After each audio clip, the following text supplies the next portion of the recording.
এইখিনি আসলতে পৰিভ্ৰমীও নহয়, পৰিভ্ৰমী মানে আধা পৰিভ্ৰমী, কিন্তু এইখিনি লেচাৰ হুইচলিং ডাক হয়।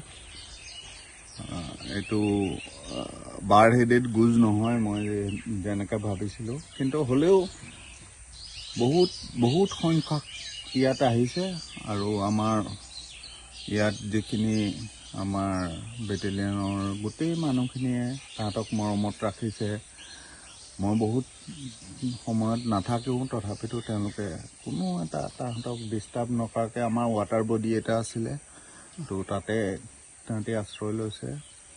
সিহঁতি একচুৱেলি লেচাৰ হুইচলিং ডাকটো শৰালি হাঁহ আমাৰ অৰিজিনেল, যিটো দেওহাঁহ নহয়।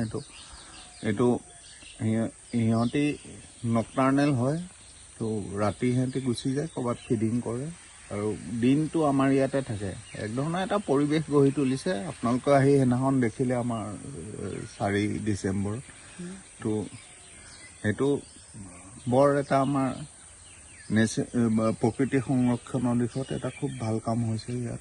যিহেতু ৰাইজে মৰা নাই মানে কি, আমাৰ কোনো বেটেলিয়নৰ ল'ৰা বা কোনো কৰ্মচাৰীয়ে তাহাঁতক ডিষ্টাৰ্ব নকৰে। সিহঁতি সেইকাৰণে ৰাতিপুৱাৰ পৰা গধূলিলৈকে ইয়াত থাকে। এপ্ৰিল মাহৰ মিড এপ্ৰিললৈকে থাকিব। আমাৰ বহাগ বিহু কৰোঁ যে, তাৰপিছত সিহঁতি গুচি যাব। কিন্তু সিহঁতি মেটিং ছিজন বুলি কয়, ব্ৰিডিঙৰ টাইমত সিহঁতি ইয়াত নাথাকে। সেইটো মই যিটো লক্ষ্য কৰিছোঁ, আমাৰ কিছুমান মানুহ আহিছিলোঁ ইয়াত যোনে অবজাৰ্ভ কৰিছে। এইটো লেচাৰ হুইচলিং ডাক হয়।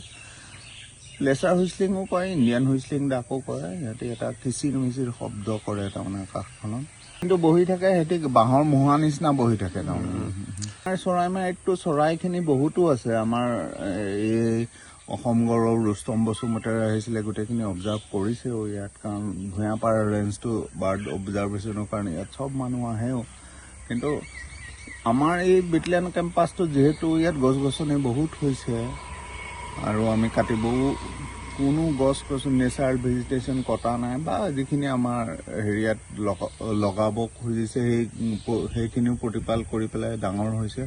তো বাৰ্ডছৰ এটা এবাণ্ডেঞ্চ নিচিনা হৈছে ইয়াত, এবাণ্ডেঞ্চ এটা ঐতিহ্য আছে তাৰমানে, যিটো কয় যে ইয়াত ইমান চৰাই মই ক'তো দেখা নাই। তাৰমানে মইতো আপাৰ আছামৰ মানুহ বা গোলাঘাট ডিষ্ট্ৰিক্টৰ মানুহ, নামবৰ কাজিৰঙাৰ লগত হেৰি থকা মানুহ, কিন্তু ইমান এবাণ্ডেঞ্চ মই ক'তো দেখা নাই। ইমান চৰাই থকা জেগা মই দেখা নাই তাৰমানে।